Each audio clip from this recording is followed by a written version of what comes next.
The hate.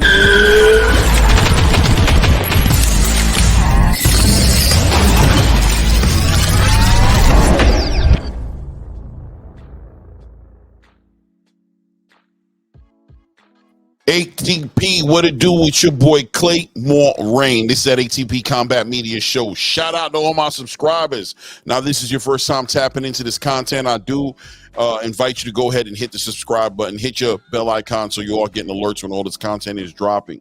So Devin Haney and Andre Ward do an interview together.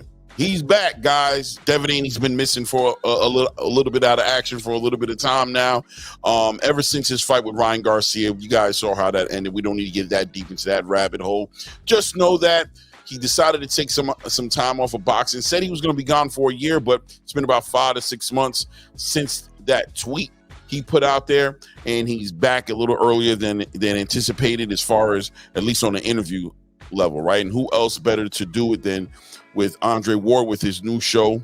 Looks like it's a extension to All the Smoke, the podcast, and now it's like All the Smoke Fight. This Andre Ward's version, or Andre Ward's section of the podcast, right, where he's covering boxing. Who else better for Devin Haney to be speaking to than Andre Ward? You could say that this was a kind of an anticipated interview, right? People have been waiting to kind of hear what Devin Haney was going to say after he's had some time to think, some time to himself to gather his thoughts. And we wanted to see what was coming back. What kind of Devin Haney was coming back? A new and improved Devin Haney or the same Devin Haney, right? I'll be honest with you guys. The interview wasn't a horrible interview. I mean, Andre Ward wasn't necessarily browbeating Devin Haney to get all the information and confront him on every little aspect, but he did ask some of the questions I think everybody mainly wanted to understand. Number one, what did he blame the loss, the loss that he had on that evening against Ryan Garcia, what he walked away feeling like, and we wanted to know what he was going to come back and do as well, right? And how he's taking all the criticism he's getting, which is amazing to me that he's getting as much criticism that he is getting, being that, you know, Ryan Garcia is the one who used the performance enhancement drugs, but it is what it is, right? Well, Devin Haney came back, basically said he was in good spirits, you know, dealing with it, strong, got that dog in him. But I think the part that threw me off and probably threw a lot of people off was his lack of ownership, right? Lack of accountability really made us start to feel and wonder how much is Devin Haney actually growing as a fighter, as a young man growing to be an older adult.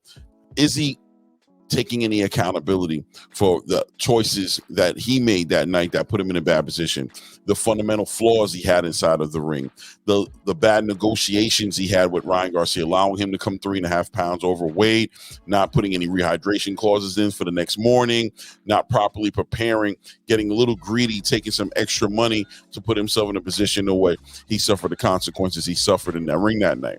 And Devin Haney kind of disappointed when it comes to that. He really didn't take too much ownership, didn't really have any accountability, put everything on Ryan Garcia's side of the fence as far as him using the performance enhancement drug, saying that this was the reason why Ryan Garcia won. I mean, he did take a little bit of ownership to say that maybe he was trying to get his get back, and in the midst of trying to get his get back, he might have made some mistakes with that approach. But for the most part, was happy with the way him and his team prepared. He said he had a great training camp, went into the ring with a great game plan, but how can you prepare against somebody who has performance enhancement drugs? I got to push back on it, guys. I got to be honest with you. I do understand that Ryan Garcia did cheat. I understand that he used performance enhancement drugs to help him perform in the ring that night. But how can we take away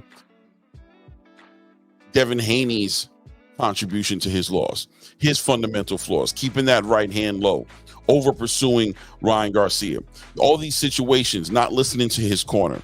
He made a lot of mistakes that night. I think we can all agree on that. And I think it would have been a better look for Devin Haney to take ownership of the things that he came up short in, that he knew that he didn't approach the business right with, that ultimately contributed to the demise or to his fall that night, as Devin Haney was knocked down about 3 official times and about 4 to 5 unofficial times, right? Or 1 or 2 more times unofficially, right? That he suffered that. And that's because he kept getting clipped with that left hand, kept getting clipped with that left hook. That's straight up signature move, signature MO of Ryan Garcia. So it was interesting to see him give his perspective. He didn't really speak about what's going to look like when he comes back.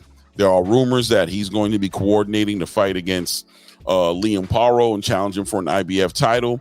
One of the things I think, the main things I think really hurt Devin Haney in this fight was his the weight cut, right? It seemed like the weight cut issues came back again. Although against Regis Prograis, his weight cut was perfect. It looked like it worked out, but maybe in this camp he did some different things. The weight cut looked back to the raccoon eyes, back to the sunken in face, and ultimately, I think it's reasonable to argue that the weight cut dehydrated him and left him susceptible to look chinny, left him susceptible to getting hit with shots and getting put down by those shots. So I wanted to hear him speak on those things. I wanted to hear him speak on what he was improving on, what he was training, that he's been working hard, that he's ready for the comeback, and that, maybe tell us a weight class he's coming back at. I don't know, just things that we're going to point towards his growth, right? The accountability and his growth is what I think people wanted to see in that interview, and we didn't get any of those things. Instead, we got a lot more of what he did before he went into hiatus, which is pointing fingers at Ryan Garcia, blaming him for everything negative that happened with this fight, and basically saying that he had nothing to improve on. How could he say him and his team had anything to improve on when him and his team, from his perspective, did nothing wrong? I thought that was disingenuous, or if it was genuine, I think that can show up as a problem. That can manifest into a problem, because if you're not able to take ownership of or take accountability of your actions, then ultimately you're not going to grow. And if you don't grow as a man, you don't grow mentally, then there's a good chance you're not going to grow as a boxer as well, that you're not developing and getting better as a boxer. But time's going to tell the story, right? We get to see Devin Haney in the ring at some point. We'll see if he's made those improvements. Let's see if he decides to stay at 140, if he decides to unify down at 140 and chase undisputed championships and chase the big fights with the Teofimos and Liam Paros and all the other champions in the division. Or does Devin Haney take some time to make a decision to move up to 147, where I believe he probably would have a better weight cut, but I don't know. Time will tell the story, but still, I have to be honest with you, a little disappointed in what I've seen him do with Andre Ward. Don't think it helped his image at all. Looks like he was still, dare I say, whining or crying or complaining about what happened with Ryan Garcia. Ryan Garcia's already been suspended for a year.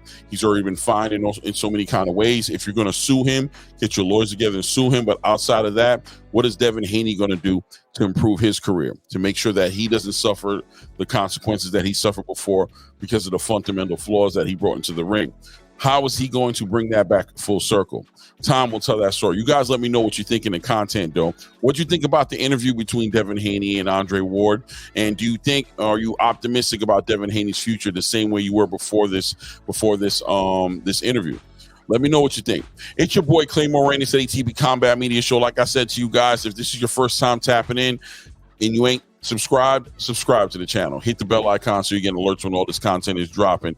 And until the next time we politic, you've seen how we came in, right? Well, on that same note, we out.